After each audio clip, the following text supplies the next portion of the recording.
Bueno, hoy estamos en los retos de la política con Marianne Neuer, quien es presidenta de IPSA y profesora de la Universidad de Hildesheim en Alemania. Marianne, muchísimas gracias por unirte a este programa de los retos de la política. Y ahí está la pregunta. Bienvenida. ¿Y cuáles son los retos de la política, en tu opinión? Sabiendo que tú has venido trabajando, y ya anticipo algo, en temas de deterioro de la democracia, de deconstrucción de la democracia, etcétera. Pero adelante. Hola, buenas tardes, Manolo. Muchos saludos a España, a Salamanca. Y muy encantada de estar aquí en ese programa, Retos de la Política. Pues si tú me preguntas sobre los retos, y como tú ya mencionaste, como una persona que está trabajando sobre democracia y autocracia, pues respondo que desde mi perspectiva como científica, pero también como ciudadana, por supuesto, la cuestión de la democracia, de la estabilidad y de la legitimidad de los sistemas democráticos, pero también la competencia entre democracias y autocracias sigue siendo la clave, la cuestión clave en el siglo XXI, creo yo. Eso no significa que otros desafíos globales, como por ejemplo la pandemia que vivimos actualmente, o también el cambio climático, la migración y la digitalización, sean menos significativos, creo yo, que son los tres grandes temas que también están ahí. Sin embargo, creo, y eso ya hemos visto de una manera también, que la solución conjunta a esos problemas que acabo de mencionar, o sea, migración, digitalización y también el clima, pandemias globales y tal, la solución conjunta a estos problemas del siglo depende eh, también de una manera significativa de la cuestión si los actores involucrados en la necesaria cooperación multilateral son democracias o autocracias. O en otras palabras, el desmoronamiento del consenso interno y externo sobre las normas democráticas y los fundamentos comunes influye también en las posibilidades de una búsqueda común de soluciones a los problemas globales. Entendido.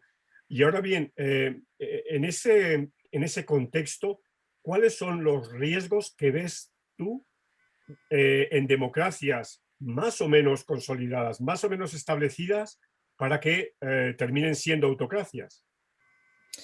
Pues lo que hemos visto durante aproximadamente una década ahora, un poco más, es que los gobiernos antiliberales o autoritarios mantienen una fachada democrática, pero empiezan a socavar las instituciones, los procedimientos, las normas y los principios democráticos. O sea, que tenemos nominalmente, quizás, y eso también se puede notar en los índices que miden democracia.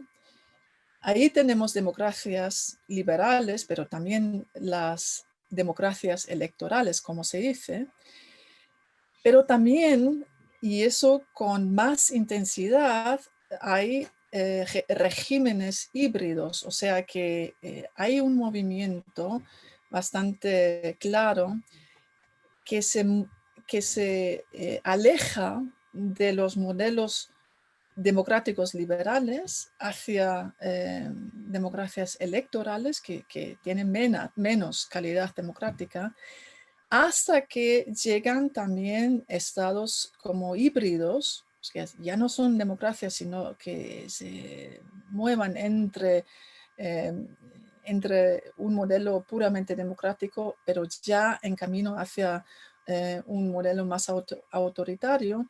Así que tenemos un movimiento que se aleja de modelos puramente liberales democráticos y lo problemático en ese movimiento y lo peligroso es que ese movimiento es lo que se llama ya una muerte lenta, o sea, que Ujú, refleja una muerte sí, lenta de las democracias.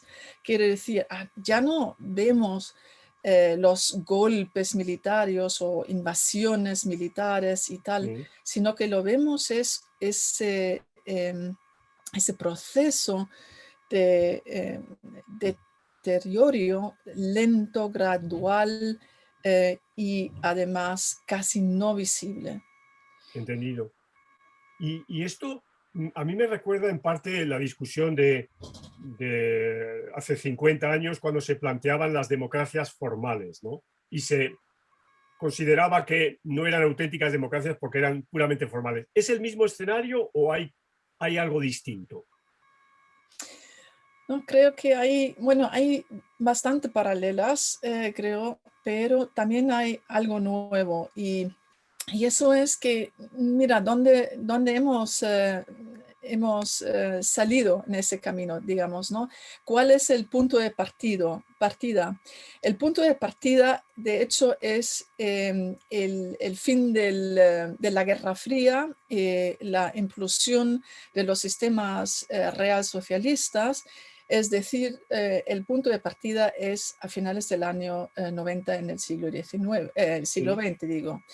O sea, desde ahí venimos, ¿no? Y ahí tenemos una década de democratización y de euforia democrática que empiezan a oponerse a ese clima, a ese ambiente dominante de democratización y por otro lado empiezan a tomar una postura bastante autosuficiente y afirmativo en cuanto a sus propios modelos, o sea, modelos más autocráticos como Rusia, como China, y ahí empieza un contramovimiento, para decirlo así. Y eso fue en la década del siglo XX, o sea, la primera década.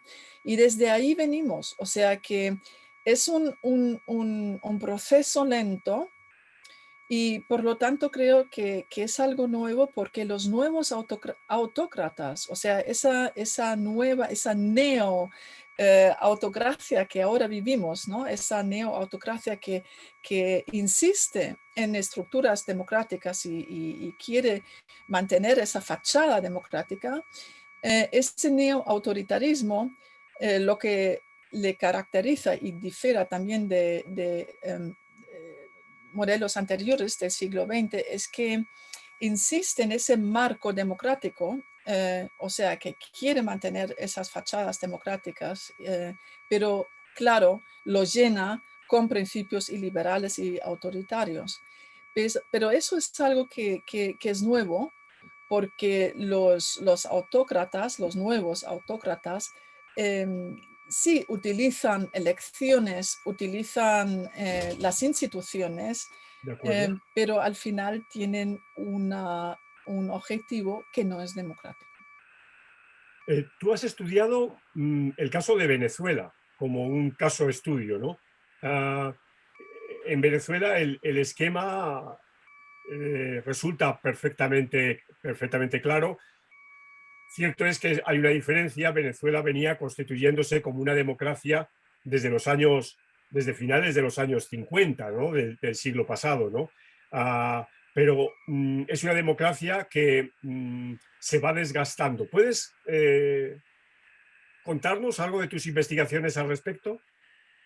Sí, a nosotros sobre todo nos interesó no solamente el camino de Venezuela bajo el gobierno de Hugo Chávez, que es como tú dices, un modelo, un prototipo, para decirlo así, para lo que acabo de describir, ¿no? Para una eh, autocratización de un sistema anteriormente democrático.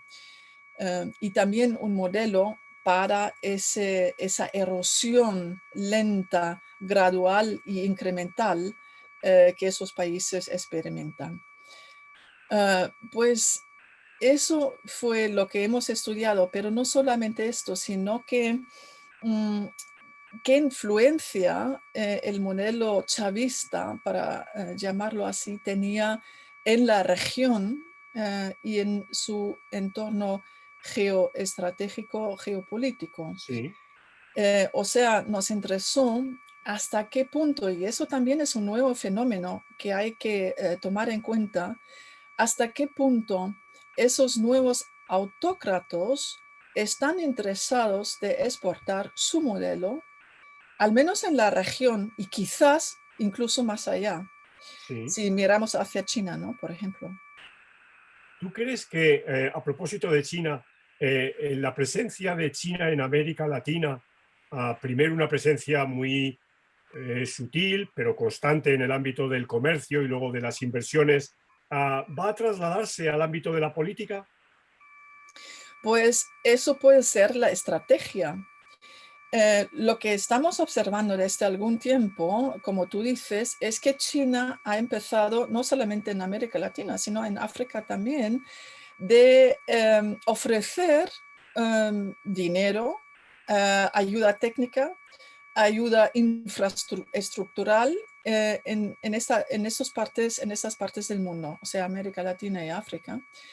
Y también más allá, y Europa, por ejemplo, mira a Grecia, ¿no? Y el puerto ahí.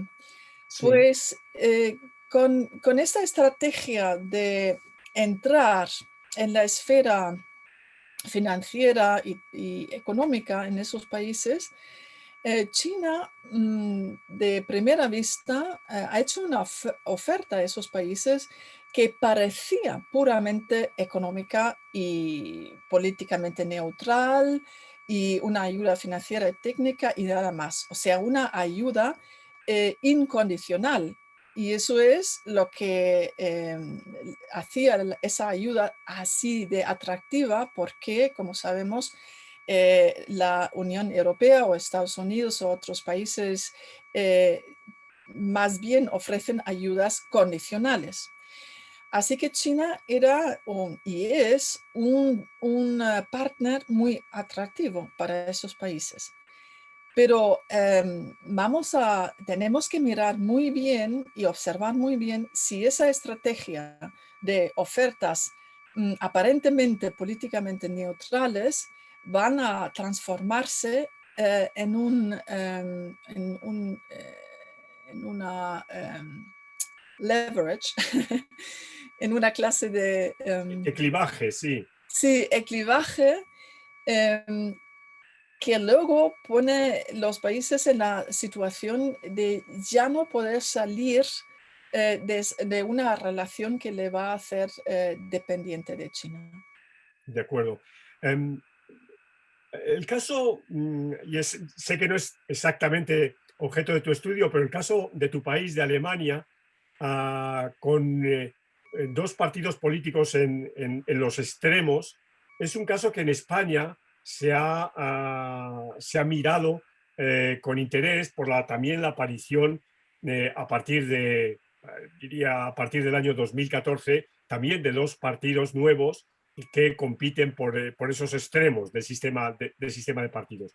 ¿En qué medida esto es un riesgo para la democracia o es un efecto de una democracia que cada vez es más pluralista? Pues yo creo que no solamente en cuanto a Alemania o España, sino a todos los sistemas de partidos políticos, si miramos a la Unión Europea y los miembros, pero también más allá de Europa, tenemos que aceptar que los sistemas de partidos políticos, como tú dices, se hacen más pluralistas. O sea que eh, observamos en las últimas décadas una multiplicación, una proliferación de partidos muy diversos, o sea, también partidos que no se puede categorizar muy bien, como Cinque Stelle en Italia, por ejemplo. Um, y, y que los sistemas de partidos políticos se van a fragmentar más, o sea, esa fragmentación también la observamos. Claro, es un fenómeno que es muy difícil para formar gobiernos y para llegar a consensos, eso también podemos observar, pero de alguna manera es un desarrollo que no es antidemocrático. O sea, si no, Correcto. yo normativamente hablando, yo diría que pues hasta que el partido democrático, el partido político que entra a una legislativa, a un parlamento, sea democrático, o sea, que no sea iliberal o antidemocrático, pues es una expresión de la voluntad de los ciudadanos. Claro, lo que también podemos observar que algunos partidos, al menos en Alemania, por ejemplo, si se refiere a la Allianz für Deutschland, que es el partido Sí. de la derecha, allí ya tenemos tendencias que son antidemocráticas y por lo tanto el Estado está pues observando esos partidos y muy estrechamente observando la actitud y la postura de este partido. Pero en total yo diría que tenemos que acostumbrarnos al fenómeno de una creciente fragmentación de sistemas de partidos políticos. Muy bien, muchas gracias, Marian. Pero no quiero despedirte sin una última pregunta o un comentario tuyo a propósito de IPSA, de la International Political Studies Association, y su próximo congreso en Lisboa, que se va a ver afectado lógicamente por la pandemia. Pero me gustaría que tú, como presidenta, dieras un mensaje a las personas que puedan escuchar esto acerca del devenir de esa cita en Lisboa. Muchísimas gracias, Manolo, que me dejas esa oportunidad. De hecho, me alegro mucho de aquí invitar a todos y a todas de visitarnos o de participar, de atender a nuestro Congreso Mundial, que este año tristemente no va a tener lugar en Lisboa, sino de forma virtual, en línea. Pues todavía hay oportunidad, creo, para registrarse y bueno, una invitación muy cordial a todas y a todos de asistir, de participar en este congreso. Como lo vemos en esa pandemia, también nuevas vías, nuevos formatos, nuevos modelos también pueden ser algo positivo, no solamente algo negativo, sino que también es una oportunidad para experimentar algo nuevo. Así que invitación muy, muy cordial y bueno, que todos y todas se quedan sanos y salvos. Muchísimas gracias, Marian. Un gran abrazo. Abrazo, Manolo.